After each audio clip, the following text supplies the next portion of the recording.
नमस्कार। मैं स्वामी ओम प्रकाश और आज सबसे पहले सभी देशवासियों को स्वतंत्रता दिवस की हार्दिक शुभकामनाएं। जी हाँ, हम सब जानते हैं कि हमारा देश 15 अगस्त 1947 को विदेशी चंगुल से आज़ाद हुआ था। विदेशी लोगों ने हमारे देश पर शासन करने का कार्य किया, हमें गुलाम बनाने का कार्य किया और उसके पश्चात हम उनसे मुक्त हो गए, हम कहीं स्वतंत्र हो गए। लेकिन बात वहीं ख़त्म नहीं होती है।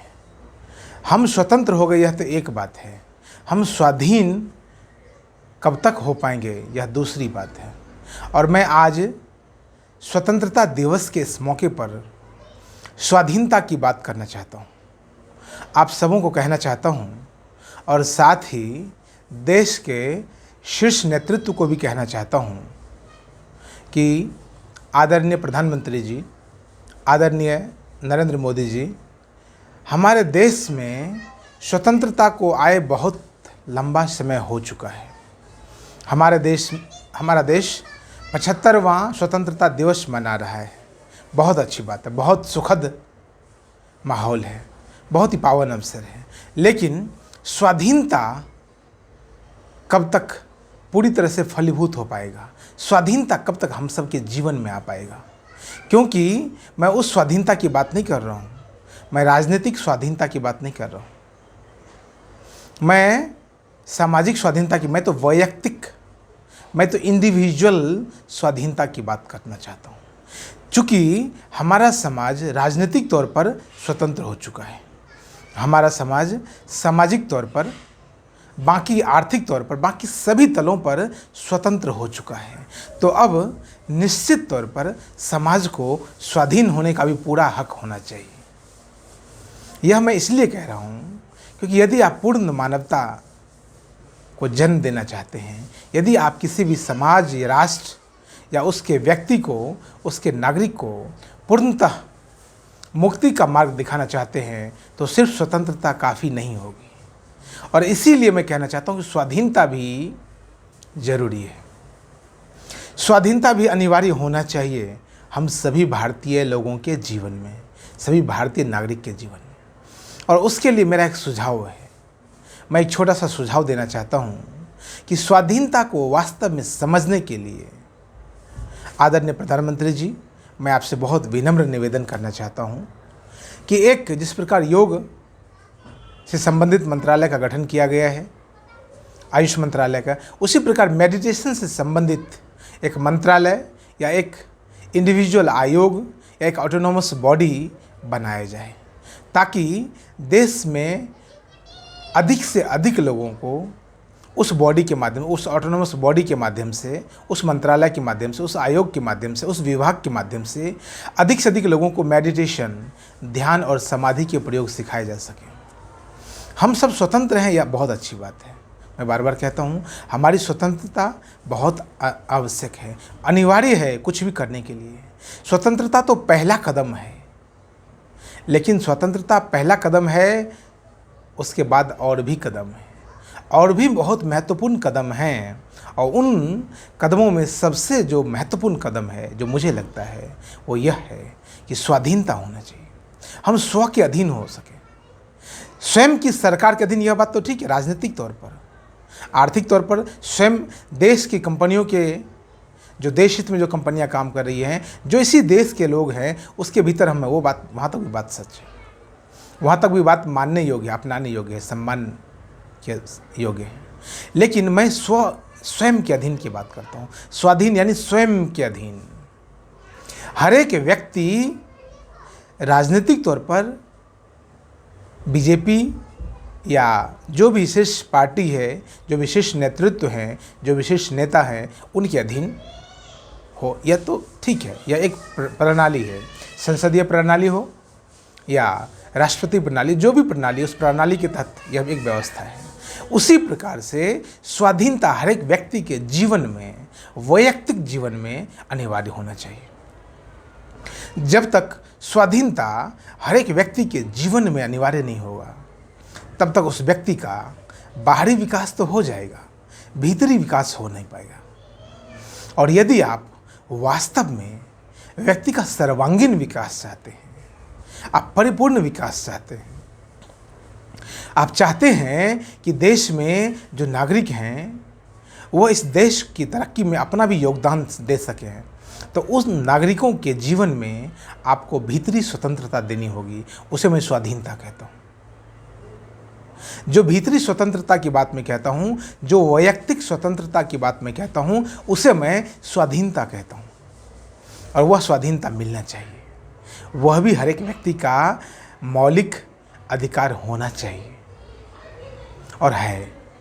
इसीलिए मैं कहता हूँ, चूँकि देश में जब मुश्किल से 5%, 10% लोग मिलकर देश के विकास के लिए अपना अमूल्य योगदान दे रहे हैं, तब देश इस ऊंचाई पर है, तब भी देश एक अच्छी स्थिति में है। मैं जीडीपी के लेवल पे बात नहीं कर रहा हूँ, जीडीपी का लेवल क्या है, कल क्या था, आज क्या है और कल क्या, उसकी बात नहीं कर रहा हूँ। मैं कोई राजनीतिक बयान नहीं दे रहा उस वीडियो के माध्यम से। मैं कोई आर्थिक विशेषज्ञ नहीं हूँ, मैं उसकी बात नहीं करता।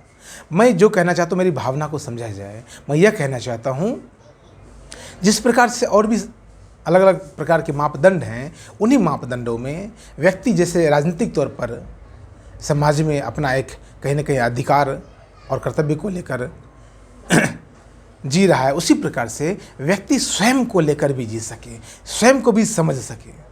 5-10% लोग जो देश के विकास में लगे हुए हैं, जो कहीं ना कहीं शीर्ष पर पहुंचे हुए हैं, जो अच्छे स्पोर्ट्स पर्सन हैं, जो अच्छे पॉलिटिशियन हैं, जो अच्छे आर्थिक विशेषज्ञ हैं, जो अच्छे बिजनेसमैन हैं, जो अच्छे डायनामिक लोग हैं, जो अच्छे साइंटिस्ट हैं, जो अच्छे पत्रकार हैं, जो अच्छे प्रोफेसर हैं, उन लोगों की बात करता हूँ मैं।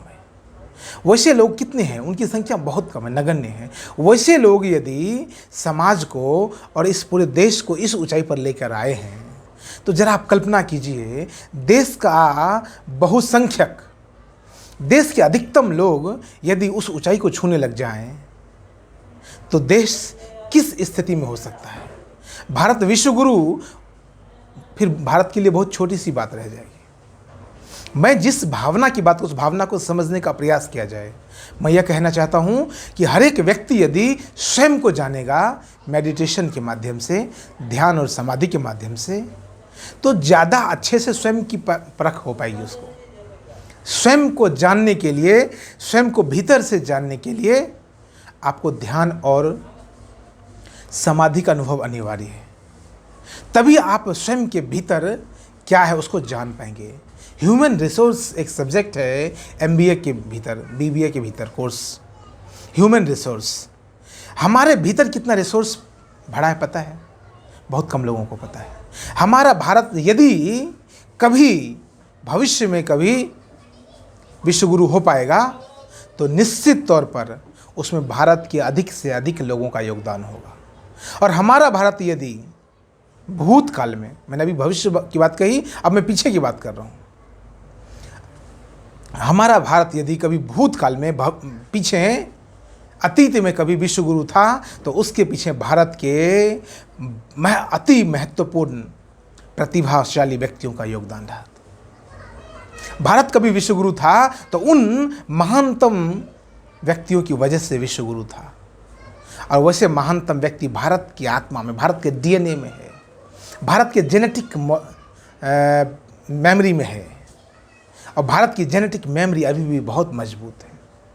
उस जेनेटिक मेमोरी को वापस लाया जा सकता है, भारत की आत्मा को वापस प्राप्त किया जा सकता है। भारत में के डीएनए में वो चीज़ है जिसे हम भीतर से फिर से जागृत कर सकते हैं।